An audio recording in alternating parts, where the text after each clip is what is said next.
syukur hadirat Allah Subhanahu wa Ta'ala yang telah melimpahkan semua karunia-Nya kepada kita semua hingga kita bisa berkumpul di sini memenuhi undangan saya, yaitu tentang diseminasi budaya positif. Sholawat serta salam tercurah pada Nabi Agung Muhammad SAW yang kita nanti hidayahnya di yaumul akhir. Yang terhormat Bapak Kepala Sekolah yang diwakili oleh Bapak Slamet, dan yang terhormat Bapak Ibu Guru SMK Muhammadiyah 1 Mundilan, saya mengucapkan terima kasih sebanyak-banyaknya karena waktunya bisa menghadiri acara saya, yaitu di sini diseminasi budaya positif. Tentunya untuk kedepannya kita akan melakukan semua budaya yang saya sampaikan ini tidak untuk cuma dari saya. Kita santai saja Bapak Ibu.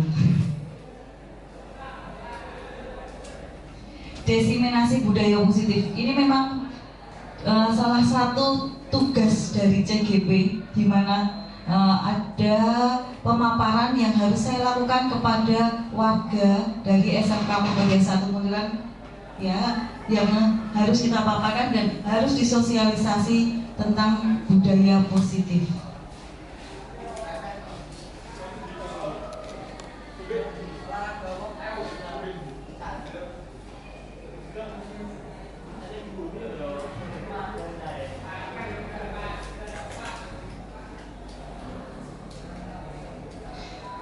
Kalau di SMK Muhammadiyah 1 Mundilan untuk budaya positif insya Allah sudah banyak kita laksanakan. Contohnya apa Bapak Ibu? Apel. Terus ada lagi? Sholat duha. Ya. Terus selanjutnya ada lagi yang biasa kita lakukan, menyanyikan doa apel pagi yang kita biasa. Kita sudah melakukan praktek baik di situ.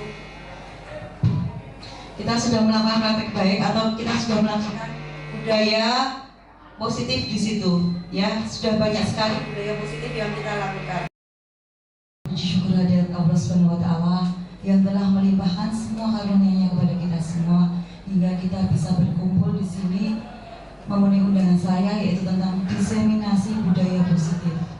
Sholawat serta salam tercurah pada Nabi Agung Muhammad SAW yang kita nanti hidayahnya di yaumul akhir. Yang terhormat Bapak Kepala Sekolah yang diwakili oleh Bapak Slamet, dan yang terhormat Bapak Ibu Guru SMK Muhammadiyah 1 Mundilan, saya mengucapkan terima kasih sebanyak-banyaknya karena waktunya bisa menghadiri acara saya, yaitu di sini diseminasi budaya positif. Tentunya untuk kedepannya kita akan melakukan semua budaya yang saya sampaikan ini tidak untuk cuma dari saya. Kita santai saja Bapak Ibu. Diseminasi budaya positif ini memang salah satu tugas dari CGP, di mana ada pemaparan yang harus saya lakukan kepada warga dari SMK Muhammadiyah 1 Mundilan, ya, yang harus kita paparkan dan harus disosialisasi tentang budaya positif.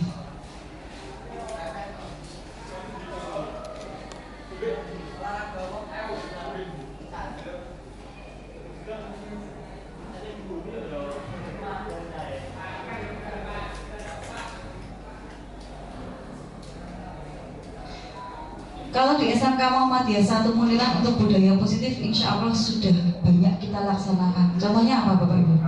Apel. Terus ada lagi? Sholat duha. Ya. Terus selanjutnya ada lagi yang biasa kita lakukan, menyanyikan doa apel pagi yang kita biasa. Kita sudah melakukan praktek baik di situ. Kita sudah melakukan praktek baik atau kita sudah melakukan budaya positif di situ, ya. Sudah banyak sekali budaya positif yang kita lakukan.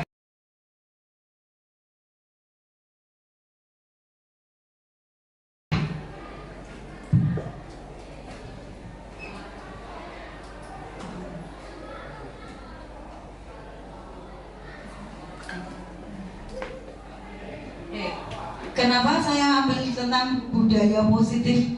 Kita akan lihat latar belakangnya Bapak Ibu. Kita lihat dari tujuan nasional kita. Ki Hajar Dewantara di situ meyakinkan bahwa pendidikan adalah menuntun tumbuh atau hidupnya kodrat yang ada pada anak-anak agar dapat memperbaiki lakunya untuk mencapai keselamatan dan kebahagiaan setinggi-tingginya, baik sebagai manusia maupun sebagai anggota masyarakat. Di situ murid diibaratkan sebagai tanaman. Tanaman itu kan mulainya dari kecil, nih. Dari kecil kalau kita sirami terus-menerus akan tumbuh menjadi besar. Nah, kita ibaratkan seperti itu. Di Ki Hajar Dewantara di situ murid ada memiliki kodratnya, kodrat alam juga di situ. Untuk KHD di sini, murid diibaratkan sebagai tanaman, tidak akan tumbuh jagung. Murid yang mempunyai kodrat padi dan sebaiknya tidak akan tumbuh padi. Jadi sing tadinya jagung ya tumbuhnya jagung, dan yang tadinya kodrat padi ya tumbuhnya padi. Tidak yang dari padi tumbuhnya mangga, tidak mungkin itu. Walaupun kalau padi, kalau stek juga gak bakalan bisa nih. Ya, kita di sini apa? Pendidikan adalah menuntun. Jadi kita sebagai guru, sebagai pendidik harusnya menuntun anak-anak itu biar tadi seperti di sana kita katakan yang tadinya tumbuh jagung tumbuhnya adalah menjadi jagung, yang tadinya padi akan tumbuh menjadi padi. Jadi sesuai dengan kodratnya. Tanamlah jagung seperti menanam jagung, dan tanamlah padi seperti menanam padi. Ini adalah latar belakang kenapa ada budaya muslim. Kita lihat tujuannya. Saya minta kertas ini dibagikan satu persatu. Ya, monggo. Ya, menulis. Ketika dalam itu saya agak terganggu dengan kebir-kebir. Oh, kebir-kebir. Nggih. Ya. Nggak apa-apa, nanti saya sambil buat di sini ya. Saya masukkan. Ya, boleh Bu. Ya, kegiatan di situ ya, oke. Monggo. Saya pengen Bapak Ibu di sini menuliskan di secalik kertas tersebut kira-kira apa. Silakan dikepal. Ya, sekarang misalkan saya atau teman-teman Bapak Ibu pengen melihat dari kepala itu, pengen melepaskan cengkraman itu, apakah boleh? Tidak. Ada yang boleh? Yes. Oke, kita mulai lagi. Oke, tadi Bapak Ibu kan sudah menuliskan sesuatu yang berharga di tangan Bapak Ibu guru. Ya, tadi saya pengen memegang, merebut atau memaksa untuk mengambilnya. Tapi jawaban Bapak Ibu guru apa? Tidak boleh, tidak boleh, tidak boleh. Oke, kita lihat. Kenapa tidak boleh ya? Iya. Oke, di sini kita akan belajar tentang paradigma teori kontrol, ya. Jadi kita sebagai guru harus memiliki kontrol diri. Ya, di situ ada ilusi guru mengontrol murid, terus penguatan positif, efektif dan bermanfaat, terus ilusi bahwa kritik yang membuat orang merasa bersalah dapat menguatkan karakter, dilihat di situ, merasa bersalah tapi dapat menguatkan karakter, dan ilusi bahwa orang dewasa melihat untuk memaksa. Kita akan lihat. Ini adalah kemungkinan yang terjadi. Yang tadi Bapak Ibu guru adalah tetap bertahan dan menggenggam, tidak boleh dibuka. Tapi ada yang bersedia membuka, tapi kalau disuruh di ruangan ini tetap bertahan dan menggenggam. Kenapa ya? Ini ada yang bersedia membuka, nanti kita bahas. Oke. Yang kita bahas pertama yaitu tentang ilusi guru mengontrol murid. Di sini ada konsep yang menyatakan bahwa pada dasarnya guru tidak dapat memaksa murid untuk berbuat sesuatu jika murid tersebut memilih untuk tidak melakukannya. Ada tuntutan di sini yang tidak boleh memaksa, tidak dapat memaksa. Walaupun tampaknya guru sedang mengontrol perilaku murid tersebut. Hal ini karena murid tersebut sedang mengizinkan dirinya dikontrol. Tapi kalau diperbolehkan berarti bisa dikontrol. Tapi kalau dia tidak mau, ya tidak mau. Ya, untuk selanjutnya, ilusi bahwa semua penguatan positif, efektif dan bermanfaat. Di sini artinya anggapan bahwa semua bentuk penguatan positif seperti pujian, hadiah, penghargaan akan selalu efektif dalam meningkatkan perilaku yang diinginkan. Ya, itu ilusinya. Jadi gambarannya, penguatan positif, efektif dan bermanfaat, itu gambarannya. Selanjutnya, gambaran bahwa kritik akan merasa atau membuat orang bersalah dan dapat menguatkan karakter. Ini juga bisa. Kalau tadi pujian itu memacu motivasi, kalau ini membuat orang merasa bersalah tapi bisa menguatkan karakter. Justru orang yang sering banyak masalah atau merasa sering tertimpa masalah itu kan malah lebih kuat. Nah, lebih kuat, dan akan bahwa kritik dan rasa bersalah itu dapat menjadi motivator yang efektif untuk mendorong seseorang untuk berubah. Ini untuk yang kritik membuat mereka bersalah tapi menguatkan karakter. Oke, yang di sini adalah anggapan atau gambaran bahwa orang dewasa memiliki hak untuk memaksa. Ini yang kebiasaan kita. Kita yang menjadi orang dewasa memiliki hak untuk memaksa. Anggapan itu bahwa hak untuk memaksa anak-anak melakukan sesuatu, bahkan jika anak-anak tersebut tidak mau. Namun anggapan itu tidak benar. Jadi setiap orang memiliki hak untuk otonomi kebebasan untuk memilih. Anak-anak pun demikian, mereka juga memiliki hak untuk memilih, meskipun mereka mungkin tidak memiliki kemampuan yang sama dengan orang dewasa untuk membuat keputusan yang bijaksana. Kalau anak-anak itu kan pengennya seperti ini, tapi tidak tahu kedepannya seperti apa. Orang dewasa dapat menggunakan pengaruh atau otoritas mereka untuk membujuk anak-anak untuk melakukan sesuatu. Di dalam kelas, Bapak Ibu guru bisa membujuk anak-anak itu kan juga mempunyai otoritas sendiri. Tetapi mereka tidak dapat memaksa anak-anak untuk melakukannya. Dan jika anak-anak menolak untuk melakukan sesuatu, orang dewasa harus menghormati keputusan itu. Itu ada beberapa gambaran. Oke, kita akan lihat di sini.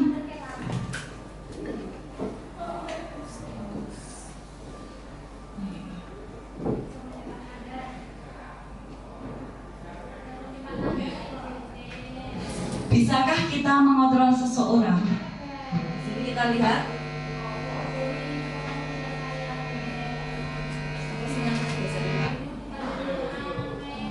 Di sini ada stimulus respon dan di sini adalah teori kontrol. Yang pertama, kita mencoba mengubah orang agar berpandangan sama dengan kita. Bisa nggak itu? Nggak bisa. Di sini teori kontrolnya, kita cuma bisa berusaha memahami pandangan orang lain. Karena kita tidak bisa mengubah orang itu pengennya seperti kita, kan tidak bisa. Terus stimulus respon yang kedua, perilaku buruk dilihat sebagai suatu kesalahan. Perilaku buruk dilihat sebagai suatu kesalahan. Teori kontrolnya adalah setiap perilaku yang kita lakukan itu akan memiliki suatu tujuan. Ini adalah teori kontrolnya. Jadi ini adalah dari perubahan paradigma, stimulus responnya, terus apa yang kita kontrolkan atau tujuannya seperti apa, teorinya seperti apa. Di sini responnya, orang lain bisa mengontrol saya. Apa bisa seperti itu? Tidak, karena hanya Anda yang bisa mengontrol diri Anda sendiri. Yang tahu Anda kan diri Anda sendiri, bukan orang lain. Saya bisa mengontrol orang lain. Kira-kira? Mengontrol, di sini dituliskan Anda tidak bisa mengontrol orang lain. Artinya, ya bisa. Saya bisa mengontrol orang lain. Tergantung tujuannya apa. Makanya di sini Anda tidak bisa mengontrol orang lain kecuali kalau ada tujuan tertentu. Oke, pemaksaan ada pada saat bujukan gagal. Nah, ini tujuannya. Pemaksaan ada pada saat bujukan gagal. Maka teori kontrolnya adalah kolaborasi, konsensus, dan menciptakan pilihan baru. Jadi ada tujuan-tujuan tadi yang selanjutnya. Kenapa bisa mengontrol orang lain, tujuannya apa, dan seterusnya. Nah, kita kembali ke awal tadi yang ada di genggaman tangan Bapak Ibu Guru. Kira-kira. Iya. Pak Joko tadi yang digenggam apa, Pak? Keluar. Sama. Musita? Apa Musita? Waktu. Bu Resti? HP. Apa ini apa? Bu Dewi? Keluarga. Pak Dwi? Baju Pak. Baju Pak. Baju nggak boleh di. Oke. Pak Marif? Saya pengen tahu kok. Jadi nggak boleh tahu. Oh, sekarang saya pengen tahu ya betul. Kira-kira apa? Ada tujuannya. Pak Joko, oh, keluarga. Bu Aulia, keluarga. Bu Dina, oh waktu. Sama Bu Sita. Cinta. Cinta, oh cinta. Pak Edi, Banyak ya. amroh. Oke, awal berarti yang kanan gitu. Iya. Oke, saya akan lihat cinta atau baju tadi ya, baju. Oke, Pak Febri, nggih Pak Febri. Belum menjawab Pak Febri. Waktu. Itu tadi bisikan sama Bu Sita nih? Oh enggak. Oke, Pak Bagus. Kenapa baju nggak boleh dipinjam Pak? Tadi jawabnya? Cuma satu kurang. Oh cuma satu kurang. Oke. Bukan dia beda. Kalau cinta kenapa nggak boleh Bu? Ya kan ini tak ibaratkan cinta, ya cinta pada siapa ya? Semuanya sih ya. Kita semuanya dari Allah yang seperti tadi, Allah dan sebagainya. Rasa-rasanya kok pilih aku. Oh milik aku semua. Oke. Lalu Pak Edi? Ya karena keyakinan itu kan kita sudah istilahnya sudah hidup mati hanya untuk yang kita percaya. Jadi walaupun kita memaksakan keyakinan kita, mati ini mati saja. Dan semoga istiqomah juga. Yang waktu Bu Sita?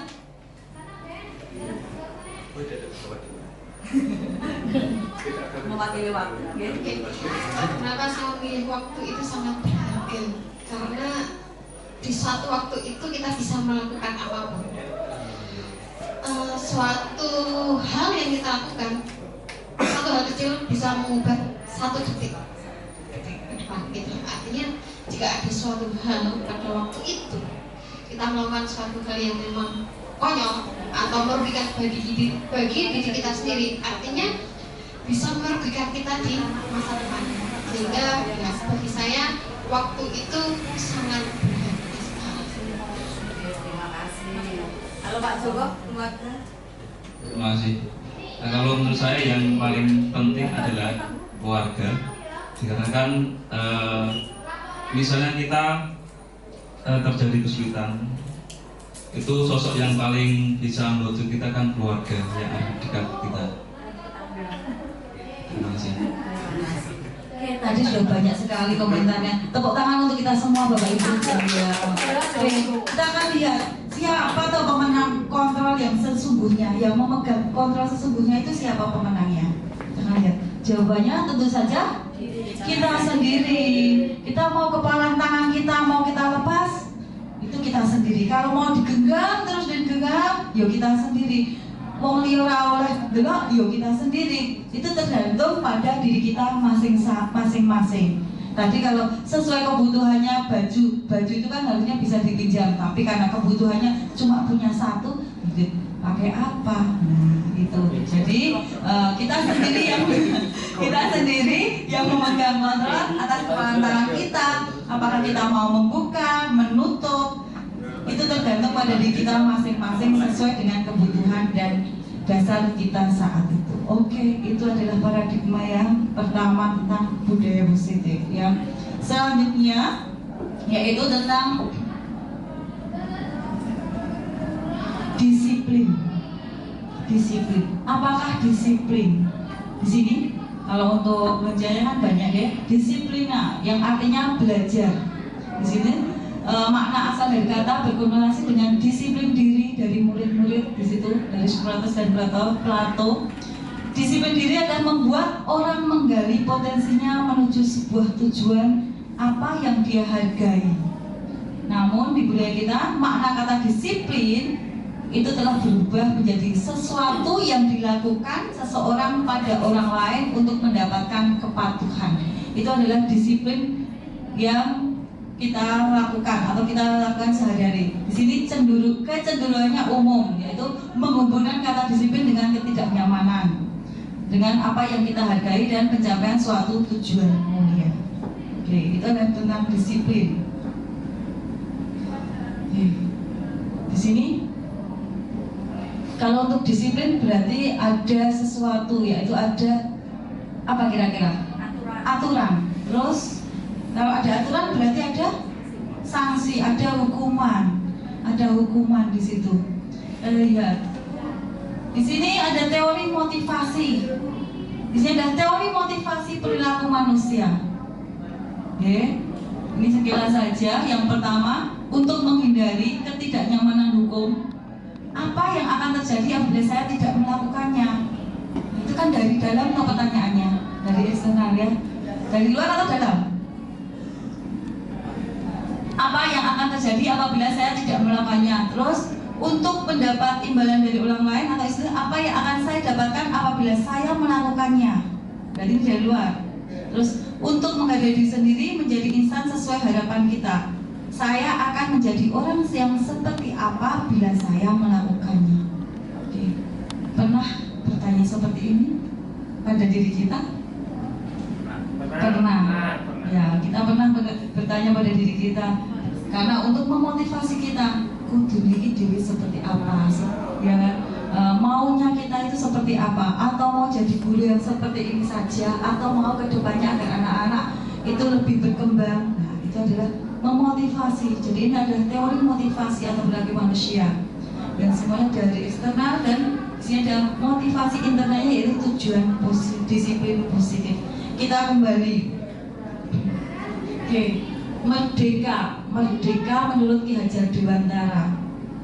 Oke, kenapa kita kembali ke sini? Kita lihat latar belakang. Merdeka itu artinya tidak hanya terlepas dari perintah akan tetapi juga cakap membuat perintah diri sendiri. Ini adalah teladan dari Ki Hajar Dewantara. Kita lihat ini. Kita akan bahas tentang tadi kita udah budaya positif, lingkungan positif, keyakinan kelas, peraturan kelas. Nah, semua yang kita lakukan yang praktek baik-baik itu kalau tidak didukung dengan lingkungan yang positif, mana mungkin? Iya atau enggak Bapak Ibu? Iya, budaya positif. Kalau di TKM itu ada 5S. Apa Pak? Saya suke. Ya, itu termasuk budaya positifnya. Nah, gitu.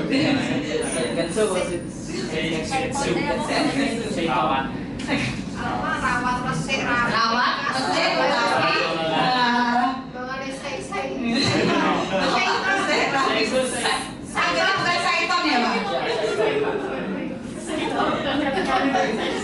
Oke, itu semua adalah budaya positif yang sudah kita lakukan tadi. Dari awal saya sudah tanya, sekolah kita sudah melakukan budaya positif, yaitu apel pagi. Terus dari depan mau masuk itu kita sudah memberi salam, sapa, dan senyum, iya kan? Iya, 5S. Terus anak-anak itu berjalan di zona hijau. Ya, selanjutnya sampai di sini kan masuk kelas terus apel pagi. Itu adalah pembiasaan atau kebiasaan atau budaya positif yang sudah kita lakukan di SMK Muhammadiyah 1 Muntilan. Kira-kira kalau budaya tersebut tidak ada pendukungnya, apakah mampu atau bisa bertahan sampai sekarang? Tidak. Ya, tidak bakalan berjalan. Maka lingkungan yang positif itu adalah mendukung untuk budaya kita menjadi positif. Oke. Selanjutnya di sini adalah keyakinan kelas. Ya, karena kita bicara budaya, disiplin tadi kita sudah singgung adanya peraturan, konsekuensi, hukuman. Nanti kita akan bahas yang itu. Nah, sekarang kita akan bahas tentang keyakinan kelas. Bapak, Ibu yang ada di sini, pernahkah membuat keyakinan kelas? Apa tahu keyakinan kelas? Ya pernah kok. Kalau misalnya yang Contoh dikit aja kelas 1 sampai kelas 3 ya. Dari awal saya masuk jadi wali kelas itu mesti tak yakin kamu lulus. Tapi dengan kamu lulus itu syaratnya itu banyak sekali. kan semuanya berproses. Ya sudah saya yakinkan seperti itu setiap saya masuk, setiap saya absen dan sebagainya itu saya yakinkan seperti itu. Berarti nih anak itu tidak tergerak. Memang kita satu tim ya, satu tim itu harus kerjasama semua di lingkungan yang positif ini. Tidak hanya sebagai wali kelas, tapi pendukungnya banyak sekali. Itu kan dia terus merasa, oh ya Dim, aku lulus 3 tahun, harus lulus 3 tahun. Karena nyatanya kalau saya enggak tahu, jadi saya yakinkan wajib lulus 3 tahun. Contoh PIK itu kok. Ada yang berpendapat lain? Nah, Ya, keyakinan kelas. Boleh pendapat yang lain? Ya. Kalau saya lebih ke menekankan kalau pas praktek itu kan pasti bikin proyek. Saya selalu meyakinkan anak kalian pasti bisa. Istilahnya segala sesuatu yang diniatkan untuk belajar itu pasti ada hasilnya. Baik. Kalau saya sendiri berkaitan dengan mapel matematika ya. Kalau saya membuat keyakinan di awal sebelum saya memulai pembelajaran, jadi dulu awal-awal itu saya berikan keyakinan kepada anak-anak bahwa tidak ada yang tidak bisa matematika. Semuanya pasti bisa matematika. Jadi berikan kepada keyakinan pada diri kalian sendiri bahwa saya itu bisa. Artinya akan mempermudah kita dalam berjalan ke depan seperti itu. Artinya sama-sama kita yakin bahwa kita itu bisa. Walaupun nanti dalam pencapaian si A dia lebih cepat berjalannya daripada si B, itu adalah hal yang biasa dari suatu proses itu memang seperti itu. Tapi kita punya keyakinan bahwa kita pasti dalam matematika kita bisa. Kalau saya seperti itu. Yang pegang TKI. kalau saya punya sering meyakinkan ke anak-anak yang saya bilang kan di kelas itu biasanya cuma satu, tidak ada orang yang bodoh. Yang ada hanya anak yang mau belajar dan tidak mau. Pada dasarnya orang itu pintar semua dan silakan kemauan kalian tunjukkan untuk menggapai kepintaran itu agar satu kelas itu bisa sembuh. Artinya tidak ada orang yang bodoh.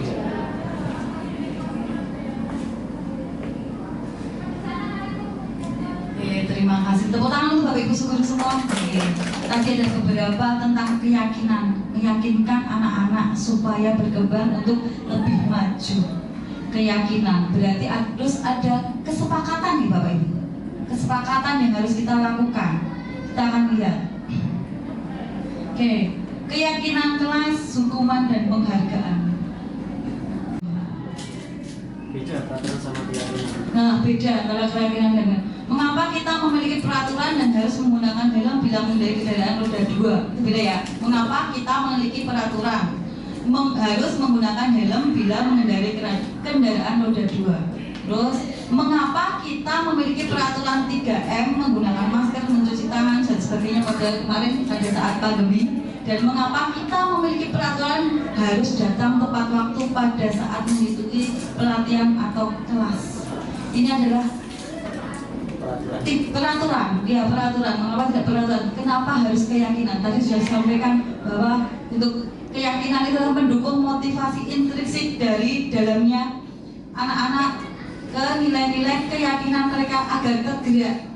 Tujuan mereka ke sini itu untuk apa? Tujuan mereka ke sini itu untuk belajar, ya. Jadi menggerakkan seseorang. Setuju nggak menggerakkan seseorang? Iya, menggerakkan seseorang. Jadi untuk melakukan atau mengikuti semua aturan-aturan yang ada, khususnya yang ada di sekolah. Kita akan lihat perbedaan antara keyakinan kelas dan kesepakatan. Kira-kira bedanya apa? Ya, yang sebelah sini adalah kesepakatan kelas. Ini adalah keyakinan kelas, yang mana kira-kira yang ini kesepakatan. Kira-kira yang cocok untuk keyakinan kelas dan kesepakatan yang sebelah mana? Ada dua itu. Kesepakatan itu keputusan bersama. Kesepakatan keputusan bersama. Oke. Kalau keyakinan itu biar dari dalam diri siswa. Dari dalam. Yang mana yang merupakan keyakinan kelas? Yang kami guru dan mungkin Kira-kira yang sebelah sini atau yang sebelah sana? kesepakatan sendiri. Kan semuanya kami guru. keyakinan ya. Sebelah sana Bu Sita, kenapa? Tumbuh memang dari hati, dari istilahnya itu digerakkan memang dari hati. Ya. Ada Nah, kalau seperti ini datang tepat waktu mengucapkan salam itu aturan. Oke, ya aturan tertulis. Oke, dan harus ditaati. Jadi kita paham ya, keyakinan kelas itu adalah walaupun kesepakatan kelas semua, tapi semua tumbuh dari dalamnya, yakin bahwa di antara di sini guru dan murid, tidak cuma murid. Kalau di sini kan cuma murid ini. Kalau di sana semuanya, ya ada keyakinan, ada kesepakatan dari dua belah pihak, walaupun judulnya kesepakatan kelas semua di sini. Ya, ya. Jadi kalau yang sebelah sana, semua yang ada di proses pembelajaran itu sepakat. Di sini kami dan guru, murid yang saling menyayangi. Yang kedua, kami murid yang semangat belajar, kami murid yang peduli dengan teman-teman. Oke. Tadi saya tanya Bu Dina, Bu Sita dan sebagainya, Bapak Ibu yang lain, pernah nggak kecuali kita, bukan kita biasanya kan kalau ke kelas, nah ada nggak yang anak-anak itu kita meminta kepada anak kesepakatan kita, pernah belum? Pernah belum Bu Dina? Pernah. Tentang apa Bu Dina? Sepakat saya ya. Saya banyak yang kecil-kecil aja lah, kesepakatan kita setiap hari Senin kita iuran 2.000. Kesepakatan dan Paling keras ya, paling keras, ya. Dan sudah jalan.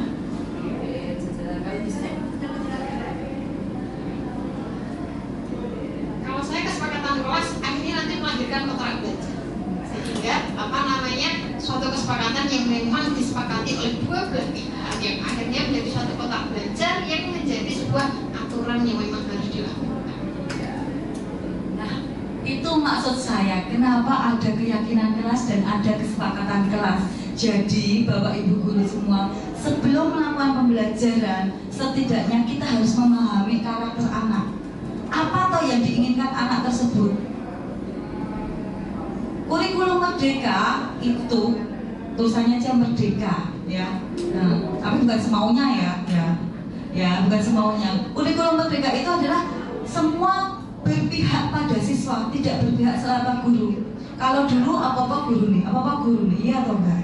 Nah, sekarang kita mulai dari depan, dari awal, kita mulai dari sedikit demi sedikit. Kita harus berpihak pada murid. Jadi kita maunya murid itu seperti apa? Jadi awal pembelajaran itu kita buat keyakinan atau kita buat kesepakatan bersama.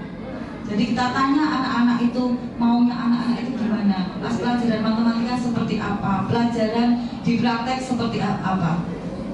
Kebiasaan kita langsung menjustis ini loh peraturan, iya atau enggak? Iya. Maka diajari mandiri. ya betul. Mandiri itu masuk ke dalam profil pelajar Pancasila. Nah, masuk seperti itu Bu. Ya, jadi kita diminta anak-anak itu kita minta di bengkel pun seperti itu. Walaupun nanti kita akan mengarahkannya, biarkan anak-anak itu berpikir atau berpikir gimana pengennya seperti apa. Tapi kedepannya kita akan lihat. Misalkan saya pernah buat kesepakatan kelas yang akhirnya menjadi kontrak belajar. Anak-anak itu menulis makan di dalam ruangan, minum di dalam ruangan, mainan HP dan sebagainya. Itu kan pengennya anak-anak seperti itu. Tapi kita akan kita tuntun biar itu menjadi keyakinan kelas yang tujuannya untuk yang lebih baik. Kita akan lihat ya.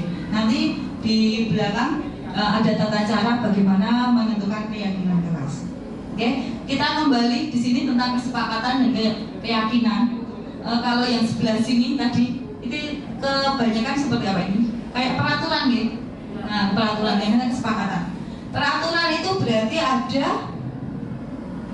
apa kira-kira? Kalau ada aturan berarti ada sanksi, ada hukuman. Oke. Bapak Ibu tahu nggak arti perbedaan hukuman dan sanksi? Oke, kalau enggak kita lihat seperti itu.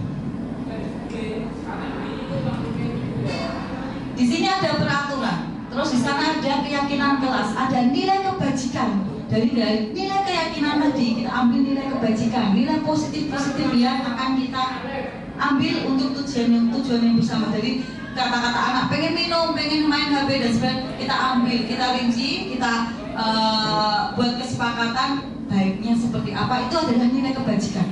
Ya, dan di sini kira-kira yang nomor 1, peraturan yang pertama, selalu kembalikan buku ke tempatnya.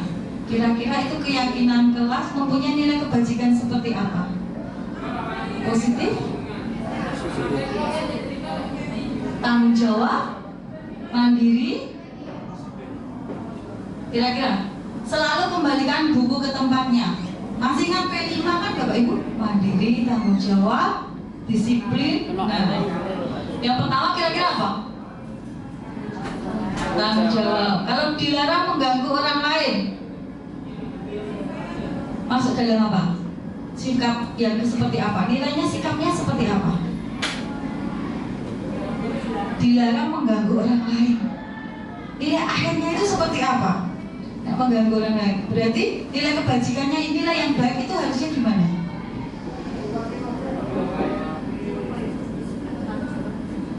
Selain disiplin, tanggung jawab, dijabarkan lagi berakhlak mulia. Berakhlak mulia itu kan macam-macam, Bun. Nah, silahkan ayo.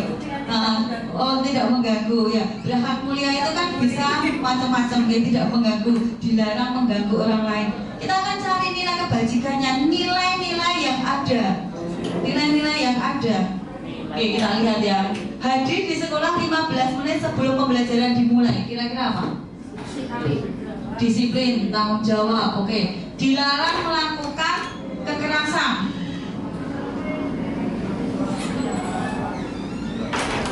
Kepedulian. Oke, kita lihat tadi jawabannya. Dilarang menggunakan narkoba. Nilai kebajikannya apa ya kalau dilarang menggunakan narkoba? Apa? Bertakwa. Oke, kan nggak apa-apa. Bergantian atau menunggu giliran termasuk dalam apa? Disiplin. Gunakan masker. Disiplin. Ada lagi selain disiplin? Masker itu gunanya untuk kesehatan. Oke. Jangan berlari di kelas atau koridor. Peringatan. Bahaya. Kita lihat jawabannya. Nih, ini adalah nilai kebajikan yang dituju. Selalu kembalikan buku ke tempatnya. Anak memiliki rasa tanggung jawab. Dilarang mengganggu orang lain. Tadi Bu Aulia berakhlak mulia. Berakhlak mulia itu diturunkan lagi ada menghormati orang lain dan diri sendiri. Hadir di sekolah 15 menit sebelum pembelajaran dimulai. Itu juga menghormati, komitmen juga nilai kebajikannya. Ya, terus dilarang melakukan kekerasan. Menghormati orang lain juga, keselamatan. Terus dilarang menggunakan narkoba. Tadi nggak ada jawab yang kesehatan ya? Ya belum. Ya, bergantian atau menunggu giliran itu menghormati. Dosa gitu. Haram. Ayo, berarti masuk agama ya? Oke. Ternyata sabar ya ini. Iya. Kesabaran. Bergantian itu kan sabar. Kan pengennya kalau anak di puskesmas itu pengen cepet-cepet selamat. Nah, ya. Kesabaran. Gunakan masker tadi dari keselamatan, dari kesehatan juga. Terus jangan berlari di kelas atau koridor, itu termasuk dalam keselamatan atau keamanan. Oke, itu tentang keyakinan atau nilai kebajikan. Jadi dari tadi saya bilang dari awal pertemuan itu seharusnya kita bicara dengan anak-anak maunya seperti apa. Anak-anak itu pasti akan menuliskan yang seperti ini model-modelnya, ya kan? Model-modelnya seperti ini. Datang telat, datang terlambat, terus ke kantin boleh. Nah seperti, nah kita ambil nilai kebajikannya. Kebajikannya itu kebaikannya. Kalau nggak baik berarti ditinggal itu. Oke, ini adalah cara membuat keyakinan kelas. Ada yang pernah lihat Bapak Ibu? Saya juga baru lihat yang pas di sini. Namanya sekarang kira. Oke, ini adalah tabel T dan tabel Y. Dulu saya pertama awal lihat ini opo, ngono ya. Nah, Y itu karena dia berbentuk seperti ini, Y, dan yang sini adalah T. Nah, ya. Ini adalah contoh keyakinan di kelas 7, yaitu hormat, bekerja, diterima, dan dimiliki. Ya. Hormat itu di sini ada terdengar, terlihat, berperilaku. Kita lihat. Kami meyakini bahwa sangat penting untuk menghormati semua orang dan barang-barang milik orang lain. Yang terlihat apa? Barang-barangnya kan? Terus meyakini berperilakunya. Kalau terdengarnya nggak ada, ya udah nggak usah dituliskan. Ini adalah tabel keyakinan, ya. Terus bekerja itu kami meyakini bahwa sangat penting untuk mengerjakan segala pekerjaan atau mengikuti kegiatan yang telah ditugaskan. Bekerja itu terlihat atau berperilaku atau terdengar, bekerja. Masuk di mana? Terlihat. Perilaku masuk nggak? Masuk. Yang tidak terlihat, yang terdengar kecuali kalau diucapkan. Ya. Ini adalah cara membuat atau pendalaman yang tentang keyakinan kelas. Jadi membedakan mana yang tadi Bapak Ibu dilarang masuk, terlambat itu tuh terlihat atau terdengar atau berperilaku? Terlihat. Oke, seperti itu. Jadi bisa membaginya, mana yang terlihat, mana yang berperilaku, mana yang terdengar. Oke. Di sini ini adalah contohnya, ini cuma contoh. Untuk yang contoh di sini ada diterima dan dimiliki. Diterima. Kami meyakini bahwa sangat penting untuk merasa diterima pada suatu kelompok dan saling peduli satu dengan yang lain. Diterima atau dimiliki. Di sini dia masuknya ke tabel T. Karena tampak seperti, artinya tampak seperti dan tidak tampak seperti. Misalkan tampak seperti itu contohnya seperti ini. Datang tepat waktu. Berarti itu tampak seperti. Kalau tidak tampak seperti berarti kebalikannya. Terlambat. Nah, seperti itu. Ada lagi misalkan melakukan apel pagi itu kan tampak seperti melakukan apel pagi, tapi kalau tidak tampak itu berarti kebalikannya. Intinya seperti itu.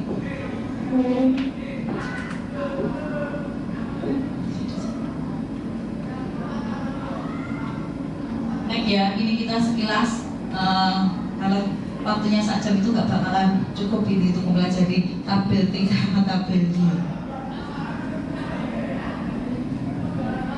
Oke, itu tadi tentang keyakinan.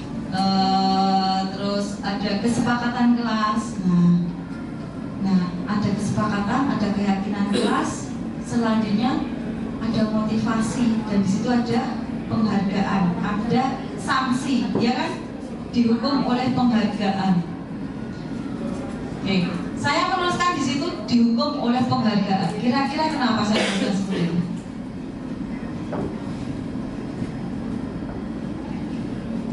Pernah nggak Bapak Ibu berpikir kalau anak-anak itu dikasihkan penghargaan itu ada segi positif sama negatifnya? Banyak yang mana? Positif. Kalau positif seperti apa?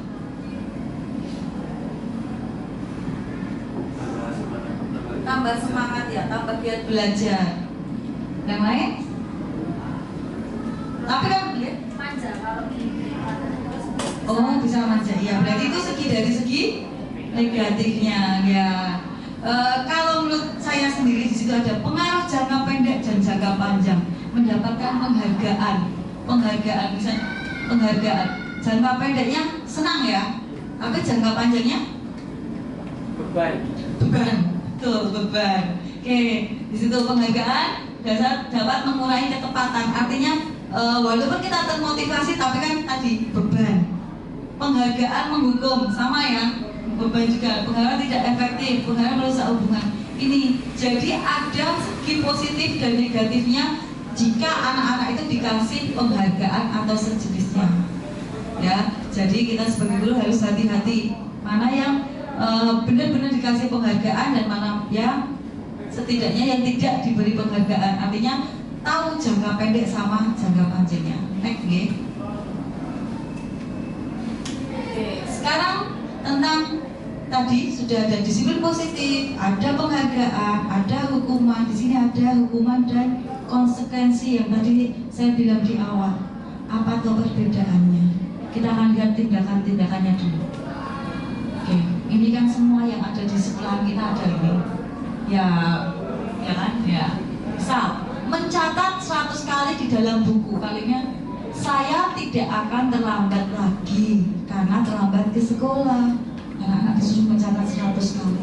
Kira-kira hukuman atau konsekuensi? Kita akan membedakan mana sih hukuman, mana konsekuensi. Kita lihat.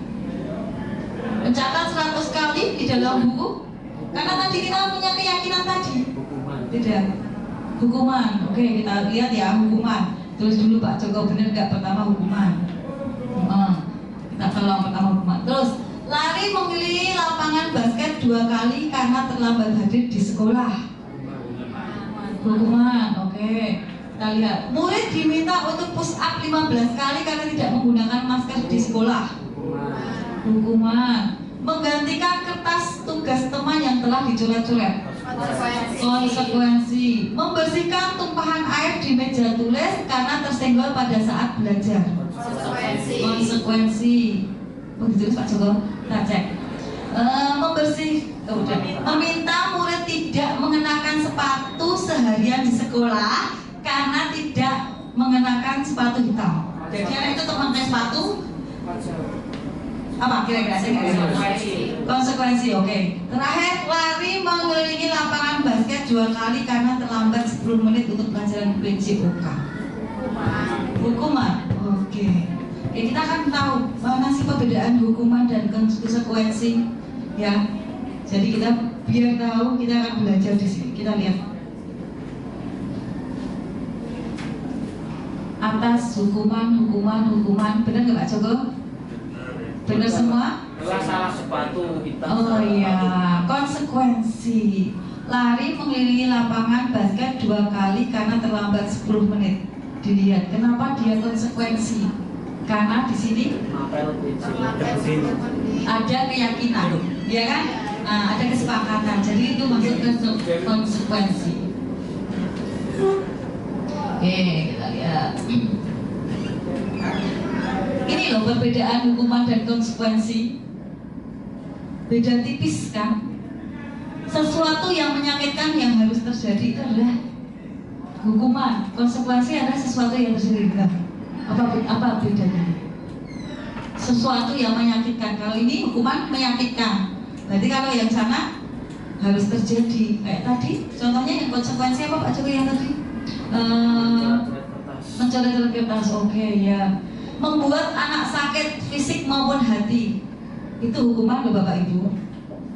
Ya, perkataan kita itu juga hukuman. Misalnya membuat sakit hati anak-anak itu hukuman loh. Oke. Karena di situ konsekuensinya anak merasa tidak nyaman, ya kan? Jangka pendeknya. Oke. Anak membenci kedisiplinan. Hukuman itu kan bakalan akan paling minggu. Nah, disiplinnya hilang kan? Jadi konsekuensinya di situ anak menghargai disiplin. Nek dihukum bendino, sesuai kan? Yo, bosan.